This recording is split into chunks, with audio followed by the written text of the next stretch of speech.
We are set for a pretrial conference. It appears we have a resolution in this matter, Mr. Carnes? Yes, Your Honor. It's my understanding the defendant will be pleading no contest as charged. The people are supporting a delay of sentence with a full dismissal if the defendant is successful on the delay. Success on the delay would be whatever programming is recommended by probation and no violations of typical probation conditions. Was that a Killebrew? Yes. Okay. And the reason for the no contest plea is potential civil liability, Your Honor. And so just so we're clear, the success was completion of programming and no violations. Correct, Your Honor. Mr. Hussell? That is accurate, Your Honor.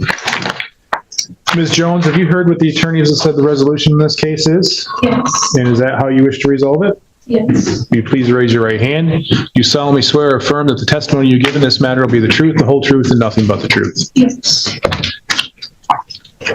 Ms. Jones, it's my understanding that the agreement today is that you will plead no contest to assault and/or assault and battery.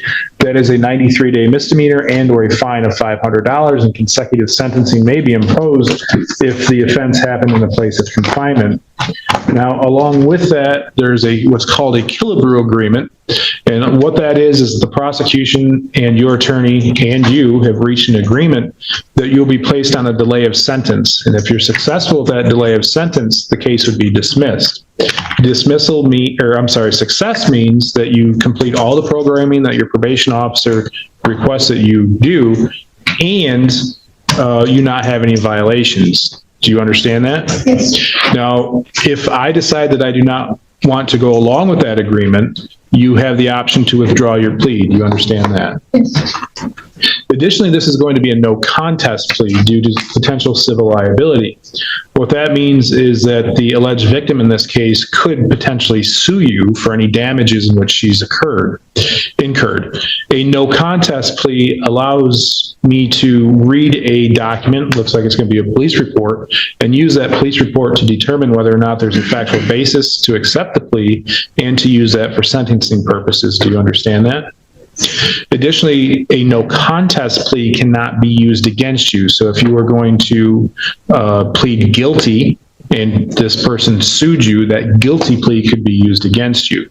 The no contest plea means that it's not. Essentially, you're accepting responsibility without saying that you did it. Do you understand that?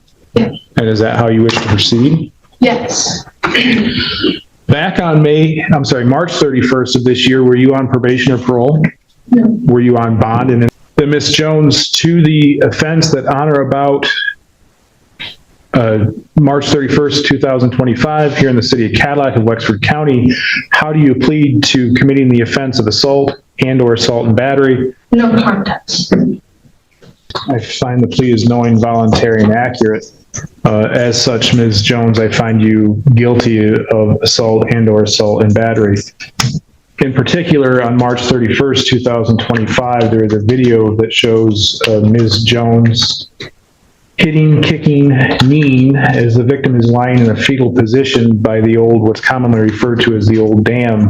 The court can take judicial notice that is located here in the city of Cadillac and is between Haynes Street and River or Wright Street on what's now known as something along the lines of the Green Trail or the Green Pathway. The victim is a 14-year-old middle schooler. The victim reported that she had no injuries. It is alleged in the police report that Ms. Jones posted another video on TikTok captioned "Round 2." And this appeared to be all over some things that were said about another's deceased mother. As such, I find that the elements are made out for an assault and battery, and that this would have been an unwanted, forceful, violent touching. Additionally, I believe the interests of justice are well established here in allowing the defendant to plead a no contest so as to not have her guilty plea used against her should a case of civil liability arise. although I question what the civil liability would be since there's no injuries, but I guess that's not for me to determine. Mr. Carnes, are we able to sentence today? Yes, Your Honor. Mr. Hartel, any allocution? Yes, thank you, Your Honor. Anytime it's no contest, especially for civil liability, I'm cautious to overly allocute for obvious reasons. But what I will say is my client has, to my knowledge, done well on bond. She stayed in constant contact with the defender's office, been very cooperative. She does have strong ties to the community. I don't doubt she'll do well on probation. She's highly motivated to do well and receive the benefit of the delay. I, in these situations, always advise my clients if they don't do well, there is the risk of jail later, the loss of the delay, the public adult record. She's a relatively young adult. She wants to be able to pursue various careers and ambitions. At the moment, she's working at Qdoba. She's aware she owes some money on some older files, but she is going to, I believe, do a wage assignment, if I understand that correctly. She also has some friends with her in the courtroom who've been supportive throughout these procedures, and I don't doubt will continue to be supportive of her as well. I ask the court to uphold the guilty verdict. Thank you. Carnes? Thank you, Your Honor. This is a disturbing incident involving a defendant and a 14-year-old. Clearly shows some lack of judgment, lack of maturity. However, the defendant does not have any prior convictions. I think ultimately this is a fair resolution of the file. I'd ask the court to place Ms. Jones on a delay of sentence up to 8 years.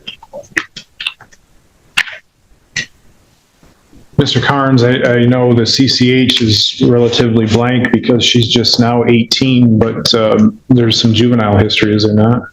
Your Honor, I don't show that on me, and I